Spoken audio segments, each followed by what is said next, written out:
Captain Smart ababontin edina no ababa beto ye sika na chese bebeto eja se mampanyi eyerenom ye mama Rebecca ene ebiem susu ye mama Samira womo ebeje from 2017 to 2021 emu eno na ebusuafo na chese womo ewo sika na womo eje dada eno chese no ye beka ne se allowances a womo eje but this time around na chese ye baba beto womo ka ankasa ede aka ho na eno na nsem no ebebetu eja no dodo na eka se da bio na den ya ne womo eya enu ti no wo se yentua womo eka womo ensa enje allowance ensa enfa enka eye ehu na dodo na eka nsusu de womo no tumu ka se eya de wo ho dada a chese womo eye den ejejie ama bani dada John Dramani Mahama eni ebiemu nso ye papa emisata womo yunu nyina no womo ajeji eye ebie ba je se ye papa yi ade na chese wo making it public am obi ewu se from 2017 na ire ene ne vice president ire womo enje womo ede na chese womo be ka bomu a ebekọ almost over 4.7 million Ghana cedis a chese na dodo na eka se debi we de doors dodo we de ebro so enya de so womo betimi age ede atum ema Kwame A+ kwampo di na no bebeto ensan mo ka se kan kwampo di esua was a woman enfa bi enka ho enfa emma woman esan se project mampani yirenom eye wo mayi emonu wo bi enim kwan kura woman enam so enya sika edi eye woman eduma nti sika no kwampo no woman ji kwampo na enya de se ebekọ woman kotokum na emom omo edi eye woman project no na no de binum eka se enen kan sa mom kwampo na nka mampani enfa embie nyuma se na ebe ya unemployment rate no esu ebetimi ate ede account na se de na Ghana for dodo na etwensem no kasa ede fo ho emma former president John Dramani Mahama kwampo ede na no ebebetu mu ebie se article 71 kwampo no eni ho kwan na se eni mu se mampanyi eyerenom ebebeje eye salaries no enu nti no kwampo no oti ase a enye yiem na eno ena mene wo ekase enam so ema ye mama Rebecca eye na adwen se wo no kwampo no sika no eya de se wo beji biem wo be refane no back ede amagana for yamanda mira ensuso ede ne de ensuso ebebeto abonten esam na ebusuafo se de ensem no ekọ na ekame akwakoye se ya papa chese John Dramani Mahama ne yiri lodina ede until now enya de se waye na adwen se wode ne de ebeba abonten ebiem wonye na adwen se wode ne de ebeba na so be refande yesika no ede aba abonten na no na ama Captain Smart etina ni TV so chese wo kasa ewo ensem no enwo ka Ghana nsem nyoma ekoso na chese sasa moyisha issue yayi wode na no etu mo chese wo kana no na wode etu so esem se ye ma melody na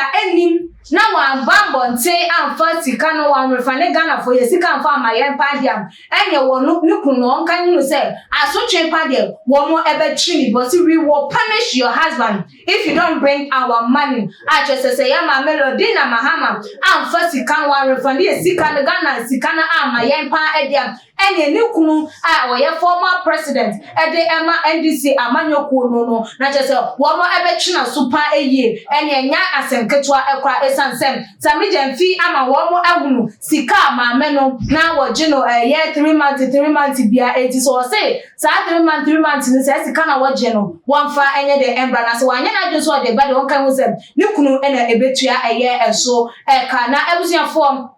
yebako kotie ensem no na ansa na no mekai mo ese ocha de herbal center eto ensa e de afro bibiara ayare adokro wo doctor ediclare wo se wo yare we de enoa na wo de beko eye owo mo ose branaso eye eso e won na sa yare no enya de se wo di ebeko wo mo de biara eda esanse wo de no bina ene habama na edi eye nujuma enoti for charge number e wo screen no eso na ene no adwetwen eye enkomo na ebusia for mango tie Captain Smart ensam no ne ba ye beto aso. Oh, I'm a penny that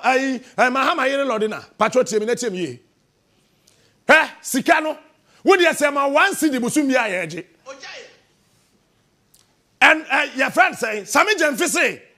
busumi mi ensebi ani ama 8,000 yate for yade brain. Or see every 3 months ama 8,000. Would you yate calculate yeje? We will be answer Sami Jemfi so meka. Sami Jemfi no wakwa kratem. And on an SCSA. Busumi miensa biya no. Ni ama 8,000. Ma me yate. Enti shase fi 2009. 8,000 sa besi 2016 wo de koye for 8,000 ke kabobom enti every month bi an 2,666 ya je sika ye calculation na fi sika bre ya beje say ya anjia asam na me catch Samira no we will punish your husband for this. Listen to me and listen to me well.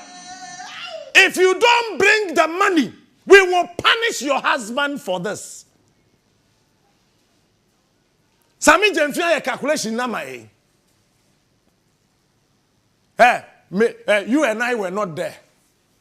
Sami Jemfina oye there. Na wa be there ye na wa ka kire ye Jessica. Mami, wo mpe wo ho asema. Don't joke with us. We will punish your husband for this if you don't bring the money. Bring back our money. But yentie